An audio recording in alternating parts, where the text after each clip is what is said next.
Hi friends, welcome to my channel. ഇന്ന് ഞാൻ വന്നിട്ടുള്ളത് വളരെ സിമ്പിളായിട്ട് ഉണ്ടാക്കാൻ പറ്റിയ ഒരു ലെമൺ റൈസ് റെസിപ്പിയുമായിട്ടാണ്. ഈ റൈസ് കുട്ടികൾക്ക് ടിഫിനിൽ കൊണ്ടുപോകാനോ പിന്നെ നമ്മൾ എവിടെയെങ്കിലും ലോങ് ട്രിപ്പൊക്കെ പോവുകയാണെങ്കിലും കൊണ്ടുപോകാൻ പറ്റിയ ഒരു റൈസാണിത്. അപ്പോൾ ഇത് എങ്ങനെ ഉണ്ടാക്കുന്നതെന്നുള്ളത് നമുക്ക് നോക്കാം. അപ്പോൾ ആദ്യം തന്നെ ഞാനൊരു 2 കപ്പ് ബാസ്മതി റൈസ് എടുക്കുന്നുണ്ട്. ഇനി ഇത് നന്നായി കഴുകിയതിന് ശേഷം ഒരു അരമണിക്കൂർ വെള്ളത്തിൽ സോക്ക് ചെയ്ത് വെക്കുക. അരമണിക്കൂറിന് ശേഷം വെള്ളമൊക്കെ കളഞ്ഞിട്ട് റൈസ് ഒരു സ്ട്രെയിനറിലേക്ക് മാറ്റാം. ഇനി റൈസ് വേവിക്കാൻ ഞാനൊരു പാത്രത്തിൽ വെള്ളം ചൂടാക്കുന്നുണ്ട്. വെള്ളം ചൂടായി വരുമ്പം അതിലേക്ക് ആവശ്യത്തിന് ഉപ്പ് ചേർത്തി കൊടുക്കാം. ഇനി ഇതിലേക്ക് നേരത്തെ കുതിർത്ത് വെച്ച അരി ചേർത്ത് കൊടുക്കാം.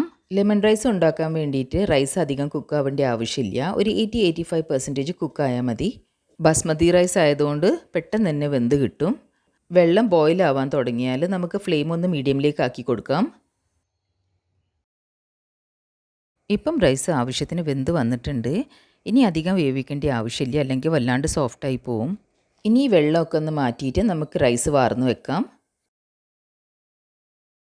റൈസ് പെട്ടെന്ന് തണഞ്ഞ് കിട്ടാൻ നമുക്കൊരു പ്ലേറ്റിലേക്ക് സ്പ്രെഡ് ചെയ്ത് കൊടുക്കാം.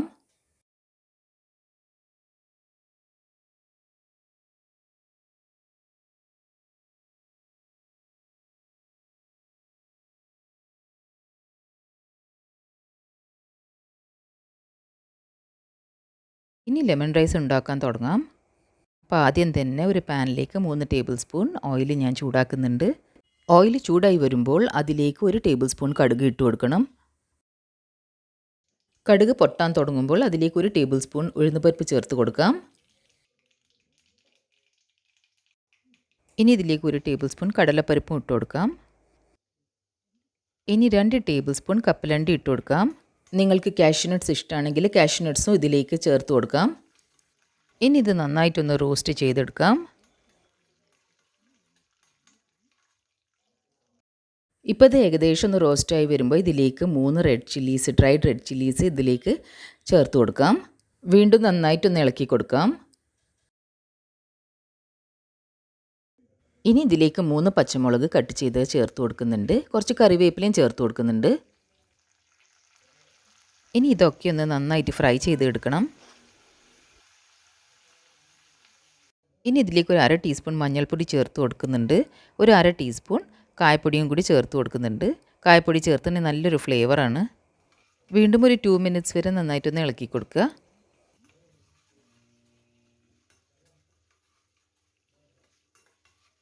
ഇനി ഇതിലേക്ക് 2 ടേബിൾ സ്പൂൺ നാരങ്ങ ജ്യൂസ് ഒഴിച്ചു കൊടുക്കുന്നുണ്ട്. നാരങ്ങ ജ്യൂസ് ഒഴിച്ച ഉടനെ തന്നെ ഫ്ലെയിം ഓഫ് ചെയ്യണം. ഉപ്പും കൂടി ചേർത്ത് കൊടുക്കുന്നുണ്ട്. ഇനി നന്നായിട്ടൊന്ന് ഇളക്കി കൊടുക്കുക. ഇനി ഇതിലേക്ക് വേവിച്ച് വെച്ച റൈസ് കുറേശ്ശെയായിട്ട് ചേർത്ത് കൊടുക്കാം.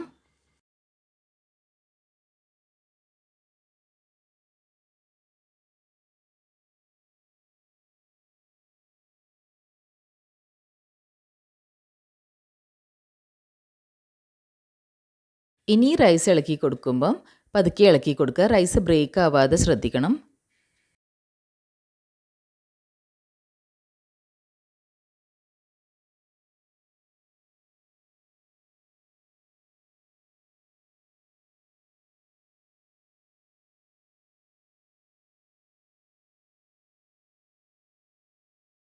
ഇപ്പം റൈസ് ശരിക്കും മിക്സാക്കി കഴിഞ്ഞു. ഇനി കുറച്ച് മല്ലിയിലയും കൂടി അതിൻ്റെ മുകളിലേക്ക് ഇട്ട് കൊടുക്കാം. ഇനി ഇത് മൂടി വെക്കാം. ഇതിൻ്റെ ഫ്ലേവേഴ്സൊക്കെ ഒന്ന് ബാലൻസ് ആകുന്നവരെ ഒരു 10 മിനിറ്റിന് ശേഷം സെർവ് ചെയ്യാം. ഇത് വളരെ സിമ്പിളായിട്ടുള്ള റെസിപ്പിയാണ്. ഇതിലേക്ക് നമ്മൾ ലെമൺ ജ്യൂസൊക്കെ ചേർക്കുന്നതുകൊണ്ട് റൈസൊന്നും പെട്ടെന്ന് കേടുവരില്ല. അപ്പം നിങ്ങളെല്ലാവരും ഇതൊന്ന് ട്രൈ ചെയ്യുക. വീഡിയോ ഇഷ്ടപ്പെടുകയാണെങ്കിൽ ലൈക്ക് ചെയ്യുക, ഷെയർ ചെയ്യുക, സബ്സ്ക്രൈബ് ചെയ്തിട്ട് ഒന്ന് സപ്പോർട്ട് ചെയ്യുക. ഇത് ഉണ്ടാക്കിയതിന് ശേഷം നിങ്ങളെ ഫീഡ്ബാക്സൊക്കെ ഒന്ന് കമൻറ്റ് ബോക്സിൽ കൂടി അറിയിക്കുക. അപ്പോൾ അടുത്തൊരു റെസിപ്പിയുമായിട്ട് ഉടനെ തന്നെ കാണാം.